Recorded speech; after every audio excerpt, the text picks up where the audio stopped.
Welcome to techie master.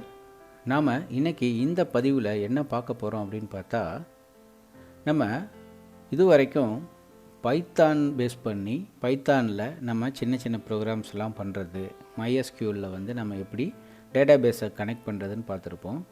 ஆனால் இங்கே நம்ம ஜாங்கோங்கிற இந்த ஃப்ரேம் ஒர்க்கில் பைத்தானுடைய ஓன் ஃப்ரேம் ஒர்க், இந்த ஃப்ரேம் ஒர்க்கை யூஸ் பண்ணி நம்ம ஒரு வெப் அப்ளிகேஷன் எப்படி பண்ண போகிறோம், வெப்சைட் எப்படி க்ரியேட் பண்ணுறது, இது கூட டேட்டா பேஸை எப்படி கனெக்ட் பண்ணலாம் அப்படின்ற எல்லா ஓவர்வியூவுமே நம்ம இந்த பதிவில், அதாவது இதை தொடர்ந்து வரக்கூடிய பதிவில் நம்ம ஒன் பை ஒன்னாக ஒவ்வொரு செஷன்லேயே நம்ம பார்க்க போகிறோம். அதனால் நீங்கள் ஃப்ரம் த ஸ்க்ராட்ச்லேருந்து நம்ம எப்படி வந்து இந்த ஜாங்கோவை இன்ஸ்டால் பண்ணி என்னென்ன லைப்ரரிஸ்லாம் நம்ம இன்க்ளூட் பண்ணி எப்படி இந்த ஜாங்கோ மூலியமாக ஒரு எஃபெக்டிவான பவர்ஃபுல்லான ஒரு வெப் அப்ளிகேஷன் பண்ணலாங்கிறத நம்ம பார்க்கலாம். இது வரைக்கும் நீங்கள் நம்ம சேனலை சப்ஸ்கிரைப் பண்ணலைன்னா சப்ஸ்கிரைப் பண்ணிவிடுங்க. அப்படியே பக்கத்தில் இருக்கக்கூடிய அந்த பெல் ஐக்கானையும் கிளிக் பண்ணிவிடுங்க. வாங்க இப்போ நம்ம பதிவுக்குள்ளே போகலாம். ஃபஸ்ட்டு போயிட்டு இப்போ நம்ம ஒரு எடிட்டரை யூஸ் பண்ணி நம்ம இந்த ஜாங்கோ கோடிங்ஸ் எல்லாம் நம்ம எழுதணும். அதுக்கு முன்னாடி ப்ரீ ரிக்வெஸ்ட்டாகவே நிறைய செட்டப்ஸ் எல்லாம் அதில் பண்ண வேண்டியது இருக்குது. நான் வந்து இங்கே என்ன பண்ணுறேன்னா, விஷுவல் ஸ்டுடியோ கோடை வந்து எடிட்டராக யூஸ் பண்ணுறேன். நீங்கள் பைச்சாம் யூஸ் பண்ணுறதுனா யூஸ் பண்ணலாம். வேறு எந்த விதமான எடிட்டர்ஸு உங்களுக்கு கம்ஃபர்டபுளாக இருக்கோ நீங்கள் அந்த எடிட்டரை சூஸ் பண்ணிக்கலாம். ஸோ இதுக்கு வந்து இதுதான் யூஸ் பண்ணணுன்ட்டுலாம் இல்லை. நான் இந்த ப்ராஜெக்ட்ஸ் எல்லாமே விஷுவல் ஸ்டுடியோ கோடை யூஸ் பண்ணுறதுனால நான் ஆல்ரெடி இன்ஸ்டால் பண்ணியிருக்கேன் விஷுவல் ஸ்டுடியோ கோடு. அதனால் நான் என்ன பண்ணுறேன், அதுக்கான ஷார்ட்கட் கமாண்ட் பார்த்தீங்கன்னா கோட் ஸ்பேஸ் டாட் அப்படின்னு சொல்லி கொடுத்துருக்கேன். ஸோ இப்போ வந்து என்ன ஆகுன்னு கேட்டிங்கன்னா, என்னுடைய விஷுவல் ஸ்டுடியோ ஓப்பன் ஆகிடுச்சு, விஷுவல் ஸ்டுடியோ கோட் ஓப்பன் ஆகிடுச்சு. இப்போ இதில் பார்த்தீங்கன்னா ஜஸ்ட்டு ஒன்றும் இல்லை, எந்த ஒரு ஃபைலும் இல்லை. நம்ம போய் இனிமேல் தான் ஒன் பை ஒன்னாக நம்ம இந்த செட்டப்ஸை பண்ணணும். அப்போ தான் நம்ம ஜாங்கோ சக்ஸஸ்ஃபுல்லாக இன்ஸ்டால் ஆகிருக்குங்கிறத நம்ம விஷுவலாக பார்க்க முடியும்.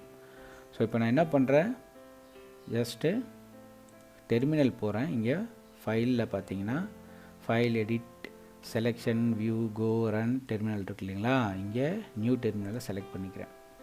இப்போ இந்த நியூ டெர்மினல் பார்த்தீங்கன்னா நம்ம எப்படி இந்த கமாண்ட் ப்ராம்ப்டில் இங்கே பார்த்தோம் பார்த்தீங்களா, த சேம் டைரக்டரி இது அப்படியே இங்கே இருக்குது இப்போ இல்லைங்களா. இப்போ நம்ம டைரெக்டாக இதுக்கு வந்துடுறோம். இங்கே வந்து என்ன பண்ணுறோன்னு கேட்டிங்கன்னா, இந்த ஜாங்கோவை யூஸ் பண்ணி ஜாங்கோ அட்மின் இல்லைங்களா, ஜாங்கோ அட்மின் செக் பண்ணோம் பார்த்தீங்களா, போட்டு பார்க்கலாம். ஸோ இங்கேயும் ஜாங்கோ அட்மின் ஒர்க் ஆகுது. இங்கேயும் நீங்கள் கிளியர் அப்படின்ற ஒரு கமாண்ட் கொடுத்துக்கலாம், இல்லாட்டி சிஎல்எஸ்னு கொடுத்துக்கலாம். ஏன்னா அந்த நிறையா வந்து நமக்கு டிஸ்பிளே ஆகுது பார்த்தீங்களா, ஒவ்வொரு கமாண்டும் ஃபங்க்ஷன் ஆகிட்டு வரப்போ. ஸோ அதை கிளியர் பண்ணுறதுக்கு சிஎல்எஸ் அல்லது கிளியர் அப்படின்னு கூட நீங்கள் கொடுத்துக்கலாம். இப்போ நான் என்ன பண்ணுறேன், ஜாங்கோவில் ஒரு ப்ராஜெக்டை க்ரியேட் பண்ண போகிறேன். ஜாங்கோ அட்மின், இதுக்கான கமாண்டு பார்த்தீங்கன்னா, அதுக்கப்புறம் ஒரு இந்த கமாண்டு ஜாங்கோ அட்மினில் இருக்கக்கூடிய கமாண்டு சப் கமாண்டு பார்த்தோம் இல்லைங்களா. பார்த்தீங்கன்னா எங்கேன்னு தெரியும் பாருங்கள், இங்கே கொடுத்துருப்பாங்க ஸ்டார்ட் ப்ராஜெக்ட் கொடுத்துருக்காங்களா, ஸ்டார்ட் ஆப்னு கொடுத்துருக்காங்களா. ஸோ இதெல்லாம் ஒவ்வொரு சூழ்நிலையில் ஒவ்வொரு இடத்துல நமக்கு வேணுங்கிற மாதிரி யூஸ் பண்ணிக்குவோம். இப்போ நான் என்ன பண்ண போகிறேன்னா, இதைத்தான் இங்கே யூஸ் பண்ண போகிறேன். இப்போ இந்த சிஎல்எஸ் அல்லது கிளியர் நீங்கள் போட்டுக்கலாம். இப்போது ஜாங்கோ அட்மின், இப்போ நான் என்ன பண்ண போகிறேன், ஸ்டார்ட் ப்ராஜெக்ட் அப்படின்னு சொல்லி ஒரு ப்ராஜெக்டை அந்த கமாண்டை கொடுக்குறேன். இதுக்கப்புறம் இந்த ப்ராஜெக்ட்டுக்கு ஒரு நேம் கொடுக்கணும். இப்போ நான் என்ன ப்ராஜெக்ட் பண்ணலாம், இப்போ நம்ம வந்து ஏதாவது ப்ராஜெக்ட் நேம் கொடுக்கலாம். நீங்கள் என்ன மாதிரி ப்ராஜெக்ட்ஸ் பண்ணணும்னு ஆசைப்பட்றீங்களோ அதுக்கு ரிலேட்டடான டைட்டில் கொடுத்துக்கிட்டு எனக்கு இந்த எஸ்எம்எஸ்ங்கிற ப்ராஜெக்ட்டு எங்கே வரணும், என்னுடைய ரூட் ஃபோல்டர்லேயே வந்து வரணும். அதனால் SMS_project PRJ அப்படின்னு சொல்லி கொடுத்துருக்கேன். அந்த டாட் கொடுத்தா இந்த ஃபைல் வந்து அப்படியே வந்து ரூட் ஃபோல்டரில் நமக்கு க்ரியேட் ஆகும். இப்போ பார்த்தீங்கன்னா இங்கே நம்ம பார்த்தோம் பார்த்தீங்களா, இந்த மெயினில் பார்த்துருக்கோம்.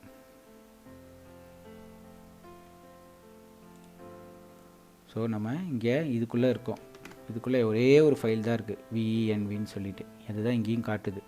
எங்கே இருக்கிறோம், Django_PRJ. ஸோ Django_PRJ அப்படின்ற இந்த ஃபோல்டருக்குள்ளே ஒரே ஒரு ஃபைல் தான் இருக்குது. இனி நம்ம செய்யக்கூடிய ஒவ்வொரு ஒர்க்லேயும் நமக்கு இந்த இடத்துல பார்த்தீங்கன்னா இதுதான் நமக்கு இந்த இடத்துல இருக்கக்கூடிய இந்த எக்ஸ்ப்ளோரர் தான் நமக்கு டேஷ்போர்ட் மாதிரி நம்ம செய்கிற ஒவ்வொரு ஆக்டிவிட்டியும் இங்கே நம்ம பார்த்துக்கிட்டே வருவோம். இப்போது நான் இங்கே வந்து ஜஸ்ட்டு இந்த ப்ராஜெக்டை க்ரியேட் பண்ணுறேன். இப்போ இந்த ப்ராஜெக்ட் எங்கே க்ரியேட் ஆகுன்னு கேட்டிங்கன்னா, இந்த ஜாங்கோ பிஆர்ஜேங்கிற இருக்கு இல்லையா, இந்த ஃபோல்டருக்கு உள்ள இந்த எஸ்எம்எஸ் பிஆர்ஜே க்ரியேட் ஆகும். ஜஸ்ட் என்ட்ரு பண்ணுறேன், பாருங்கள் இப்போ இங்கே க்ரியேட் ஆகிடுச்சா. இப்போ க்ரியேட் ஆனோன்னு பார்த்தீங்கன்னா இதில் நிறையா இன்பில்டாகவே நிறையா பைத்தான் ஃபைல்ஸ் எல்லாம் க்ரியேட் ஆகும். அதுக்காக தான் நான் சொன்னேன் ஆரம்பத்திலேயே உங்களுக்கு பைத்தான் தெரிஞ்சிருக்கணும். அப்போ தான் நீங்கள் வந்து இந்த ஜாங்கோ ப்ராஜெக்டை நீங்கள் ஹேண்டில் பண்ண முடியும். டைரெக்டாக நம்ம வந்து இதை பண்ணுறது அட்வைசபிள் கிடையாது, உங்களால் பண்ணவும் முடியாது. ஏன்னு கேட்டால் இதெல்லாம் என்ன அப்படின்னு புரிஞ்சுக்கிறதுக்கு உங்களுக்கு டைம் எடுக்கும். ஸோ நீங்கள் பேசிக்காக ஒரு கோர் பைத்தானை வந்து நீங்கள் ஸ்டடி பண்ணிவிட்டு இங்கே வந்திருக்கீங்கன்னா இப்போ நம்ம சொல்லக்கூடிய இன்ஃபர்மேஷன்ஸ் எல்லாமே உங்களுக்கு ஈஸியாக புரியும். ஸோ இப்போ நம்ம என்ன பண்ணோன்னு கேட்டிங்கன்னா, Django admin start project SMS பிஆர்ஜின்னு ஒரு ப்ராஜெக்ட் நேம் கொடுத்துருக்கேன். அதை ரூட் டைரக்டரியிலே நான் வந்து அதை கொடுத்துருக்குறேன். ஒன்று விர்ச்சுவல் என்வைரான்மெண்ட்டு, அதுக்குள்ளே இருக்கக்கூடியது பார்த்திங்கன்னா லிப்பு, ஸ்கிரிப்ட்ஸு, அப்புறம் கிட் இக்னோர், தென் பைத்தான் விஎன்வி விர்ச்சுவல் என்விரான்மெண்ட் அதுக்கான ஃபைலு, அடுத்தது manage.py. ஸோ இந்த manage.py தான் நம்ம இங்கே வந்து அதிகமாக இனிமேல் யூஸ் பண்ணுவோம். பைத்தான்லாம் நம்ம இதை யூஸ் பண்ணி தான் நம்ம வெப் சர்வரை ரன் பண்ணுறது. பைத்தானில் இந்த வெப் சர்வரை ரன் பண்ணக்கூடிய நம்ம பண்ணுற எல்லா ஜாங்கோ ப்ராஜெக்ட்ஸுமே இந்த manage.py மூலயமா தான் நம்மளுடைய சர்வரில் அது ரன் ஆகும். ஸோ இப்போ நம்ம என்ன பண்ண போகிறோன்னு கேட்டால், இப்போ நம்ம அது எப்படி ஃபங்க்ஷன் ஆகுதுன்னு பார்ப்போம். இப்போ நம்ம க்ரியேட் பண்ண இந்த ப்ராஜெக்ட்ஸு ஒர்க் ஆகுதாங்கிறத நம்ம செக் பண்ணலாம். பைத்தான் manage.py அப்புறம் ரன் சர்வர், மறக்காமல் இதை கொடுக்கணும், ரன் சர்வர் அப்படின்னு கொடுக்கணும்.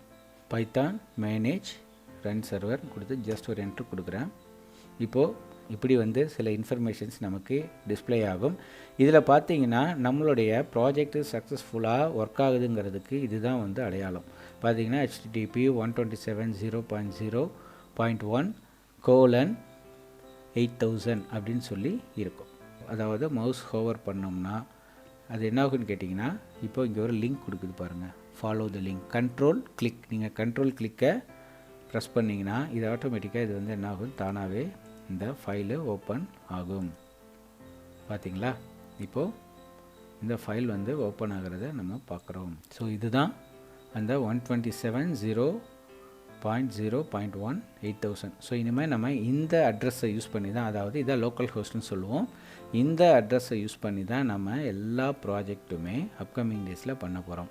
ஸோ இப்போ நம்மளுடைய ப்ராஜெக்ட் வந்து இப்போ ஜாங்கோ வந்து சக்ஸஸ்ஃபுல்லாக லான்ச் ஆகிடுச்சு. பார்த்திங்கன்னா அதுக்கான இன்ஃபர்மேஷன் தான் இது, the install work successfully, congratulation. So இப்படின்னு சொல்லிட்டு ஒரு ராக்கெட் சிம்பிள் மாதிரி வந்து இது லான்ச் ஆகிற மாதிரி போட்டிருக்காங்க பார்த்தீங்களா. இப்போ நம்ம இதை போய்ட்டு க்ளோஸ் பண்ணோம் அப்படின்னோம்னா, ஜஸ்ட்டு நான் கோ பேக் டு இந்த விஷுவல் ஸ்டுடியோ கோடுக்கு போகிறேன். இப்போ நான் வந்து இந்த ப்ராஜெக்டை வந்து டெர்மினேட் பண்ணணும்னு நினைக்கிறேன், அதாவது ஸ்டாப் பண்ணணும். அப்போது நான் Ctrl+C அப்படின்னு சொல்லி இதை பண்ணுறப்போ இது பிரேக் ஆகிடும். இப்போ நீங்கள் ஏதாவது கிளிக் பண்ணிங்கன்னா எரர் தான் வரும் பாருங்கள். இப்போது ஸோ இப்போ என்ன ஆகும், ஒன்றுமே இல்லை, இந்த சைட் இல்லை அப்படின்னு சொல்லி வருது பார்த்தீங்களா. ஸோ இப்போ நான் மறுபடியும் ரன் பண்ணுறேன். இப்போ ரன் பண்ணிவிட்டு இப்போ இங்கே ரன் ஆகிட்டுருக்குது. நம்ம டைரெக்டாக இதை செலக்ட் பண்ணிட்டும் போகலாம், இல்லை உங்களுடைய ப்ரௌசர் ஃபோல்டரில் போயிட்டு இப்போ நான் பாருங்கள், இப்போ இங்கே பாருங்கள் சர்வர் வந்து ரன் ஆனோடனே இது ஆக்டிவேட் ஆகிடுச்சு. இப்போ நான் மறுபடியும் இன்னொன்று கொடுத்து கட்டுறேன் பாருங்கள். ஸோ ஒர்க் ஆகுது. இதுதான் ஜாங்கோ சக்ஸஸ்ஃபுல்லாக நம்மளுடைய சிஸ்டமில் இன்ஸ்டால் ஆகிருக்குங்கிறதுக்கான ஒரு இண்டிகேஷன் மார்க். நம்ம எப்படி பேசிக்காக என்னென்ன லைப்ரரிஸ்லாம் யூஸ் பண்ணி ஜாங்கோவை இன்ஸ்டால் பண்ணுறதுங்கிறத நம்ம இது வரைக்கும் பார்த்தோம். நிச்சயம் இந்த பதிவு உங்களுக்கு யூஸ்ஃபுல்லாக இருக்கும்னு நான் நம்புகிறேன். நீங்கள் நம்மளுடைய சேனலை இப்போ தான் ஃபஸ்ட் டைம் பார்க்குறீங்க அப்படின்னா நீங்கள் நம்ம சேனலை சப்ஸ்கிரைப் பண்ணிடுங்க. இதை தொடர்ந்து நிறையா பதிவுகள் ஜாங்கோ ரிலேட்டடாக, ஜாங்கோவில் இருக்கக்கூடிய ஒவ்வொரு சின்ன சின்ன ஆப்ரேஷன்ஸ் எப்படி பண்ண போகிறோங்கிறத ஒரு முழு பதிவாக நம்ம போட போகிறோம். இதை தொடர்ந்து வரக்கூடிய பதிவுகளையும் பாருங்கள், லைக் பண்ணுங்கள், சப்ஸ்கிரைப் பண்ணுங்கள், உங்கள் ஃப்ரெண்ட்ஸுக்கு ஷேர் பண்ணுங்கள். நிச்சயம் இந்த பதிவு உங்களுக்கு யூஸ்ஃபுல்லாக இருக்கும்னு நான் நம்புகிறேன்.